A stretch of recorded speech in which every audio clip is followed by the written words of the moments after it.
एक बार की बात है, एक गांव में राधा नाम की एक सास और रानी नाम की उनकी बहू रहती थी। राधा एक बुजुर्ग महिला थी जिसने जीवन में बहुत कुछ देखा था और बहुत अनुभव था। दूसरी ओर रानी एक युवा और महत्वाकांक्षी महिला थी जिसने हाल ही में राधा के बेटे से शादी की थी। रानी को हमेशा अपने माता-पिता द्वारा स्वतंत्र और आत्मनिर्भर होना सिखाया गया था। उसके पास व्यवसाय में डिग्री थी और अपने नए परिवार की वित्तीय भलाई में योगदान करने के लिए अपने ज्ञान का उपयोग करने के लिए उत्सुक थी। हालांकि राधा का मत था कि एक महिला का स्थान घर में है और उसे पत्नी और बहू के रूप में अपने कर्तव्यों पर ध्यान देना चाहिए। राधा अपने व्यवहार के लिए लगातार रानी की आलोचना कर रही थी और लगातार अपने हर काम में दोष निकाल रही थी। दूसरी ओर रानी अपनी काबिलियत साबित करने और अपना नाम बनाने के लिए दृढ़ थी।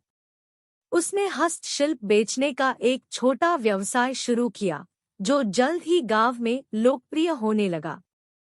राधा को शुरू में रानी के व्यवसाय पर संदेह था, लेकिन जैसे जैसे उसने देखा कि यह कितना सफल हो रहा है, वह अपनी बहू के प्रति नरम होने लगी।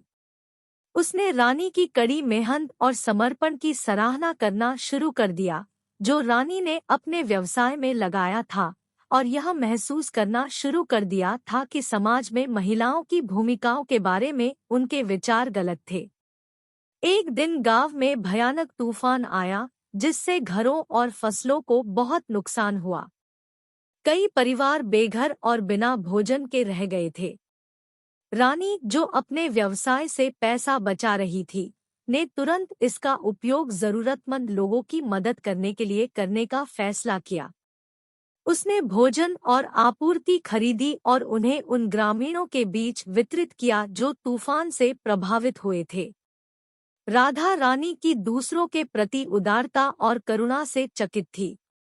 उसने महसूस किया कि उसकी बहू न केवल महत्वाकांक्षी और मेहनती थी, बल्कि उसके पास एक दयालु हृदय और सामुदायिक भावना की प्रबल भावना भी थी।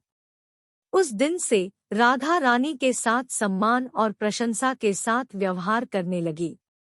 वह उसकी सबसे बड़ी समर्थक बन गई और यहाँ तक कि उसके व्यवसाय में उसकी मदद करने लगी। साथ में उन्होंने व्यवसाय का विस्तार किया और अपने उत्पादों को आसपास के शहरों में भी बेचना शुरू कर दिया।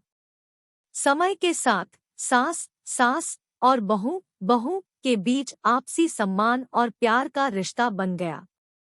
उन्होंने एक दूसरे से सीखा और उनके प्रयासों में एक दूसरे का समर्थन किया। उन्होंने महसूस किया कि वे सिर्फ परिवार ही नहीं, बल्कि उनके व्यवसाय और जीवन में दोस्त और भागीदार भी थे। कहानी का नैतिक यह है कि दूसरों के बारे में हमारे पूर्वाग्रहों और पूर्वकल्पित धारणाओं को छोड़ना महत्वपूर्ण है। हमें लोगों को उनके कार्यों और उनके चरित्र के आधार पर आंकना चाहिए, न कि उनके लिंग या उनकी पृष्ठभूमि के आधार पर। अगर हम दूसरों से सीखने के लिए खुद को खुला रखते हैं, तो हम बढ़ सकते हैं और बेहतर इंसान बन सकते हैं। और सबसे महत्वपूर्ण बात यह है कि हमें हमेशा अपने परिवार और अपने समुदाय के लिए मौजूद रहना चाहिए और जब भी हम कर सकते हैं, उनकी जरूरत में मदद करें।